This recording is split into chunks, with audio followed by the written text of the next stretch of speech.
here. I'm now inside the BigNewWagonR, as they call it. So supposedly it comes with an all new touchscreen system and totally all new dashboard design as well. It is a bit quirky. I would not call it utilitarian, but I would also not call it pretty aesthetic or pretty as well. It's okay. The steering is nice. Apparently this one has cover. They have fitted a steering cover for this. And there are these audio controls, but yeah, and there are dual airbags as well. So if, as you see, this is the top end model, and this is also an automatic, the AMT.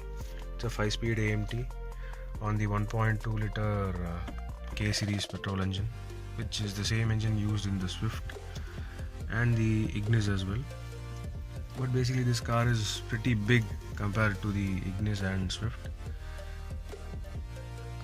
First things, I would like to point out the negatives. If you see, this car is big, but it does not feel big at all. Like inside, the space is great, but there is no weight. I mean, the doors are really very light. It is as light as my Nano. So I don't think this will be much of a safe car when you compare it with the competition such as Tiago or even the Ignis for the matter. And the switchgear quality is the same standard from the old 2005 Swift. It's the same as on the Ertiga and beat any Maruti. So they haven't even changed a bit. And the thing I like is the touchscreen. It's responsive, it's easy to use, there are easy menus and easy to navigate. I'll try to switch it on.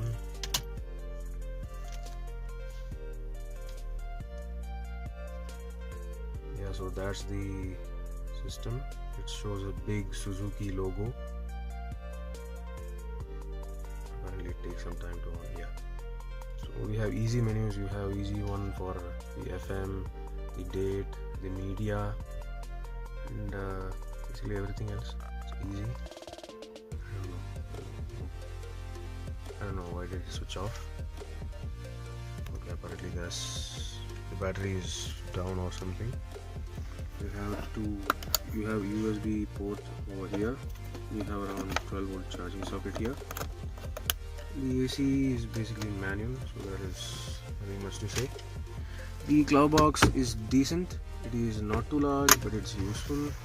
There is a day-night view switch for the mirror, and the visors, the sun visors are really big size, bigger than an Ertiga or something.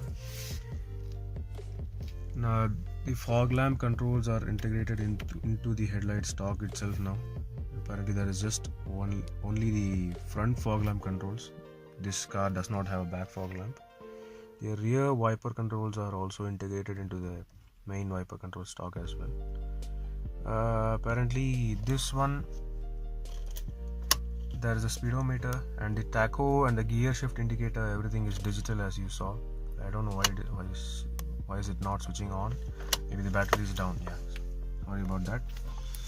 And over to the right, there are if you see, there are these headlamp leveler switch. There is just that one thing, and apart from that, these are all dummy. I don't know why is that. There are 4 dummy switches, so that maybe if you want to change to an aftermarket horn or something, they'll they'll fit a switch or something. And yeah, the thing is, the pedals are I don't think they are really comfortable. The accelerator pedal is pretty high set for me, and the steering has only tilt adjustment. So the driving position was a bit awkward for me. The drive was good. The suspension is surprisingly good for a Maruti, and the steering is really good, as good and light as the Nano. But the thing is, there was a lot of road noise. Even at low speeds, even city speeds, there was a lot of road noise.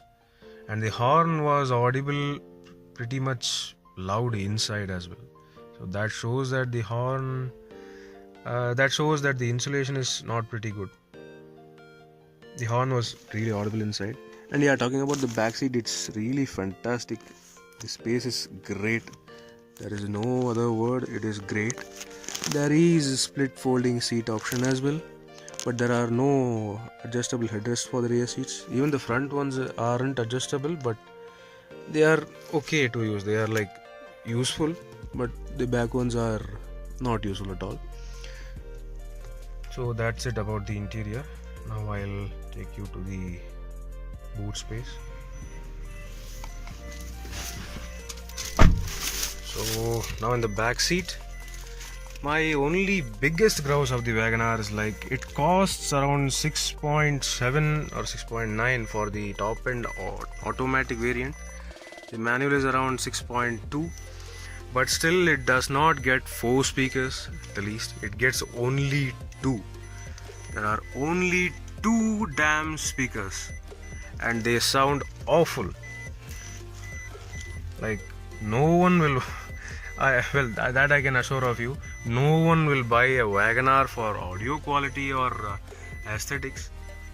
It is just a utilitarian car at best. It is spacious and the boot space is fantastic. The interior space is fantastic.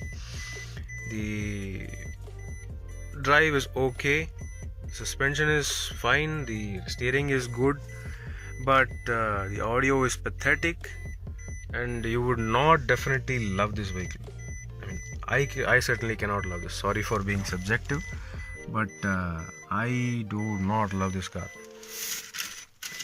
But for the same price, I suppose you can buy a proper Tiago XZ Plus or XZ variant, which themselves get 8 speakers from Harman, and that is sheer love.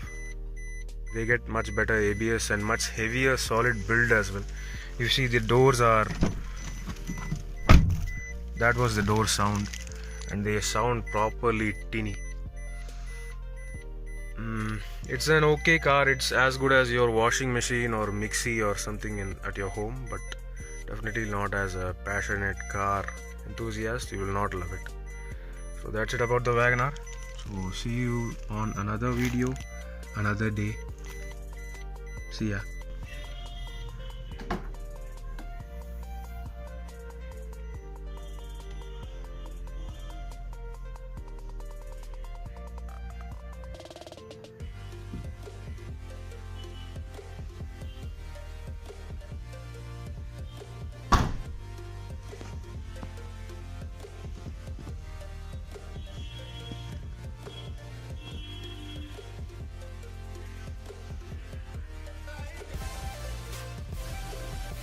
Thanks for watching this video. Please subscribe for more videos. If you like this video, click the like buttons and give your comments.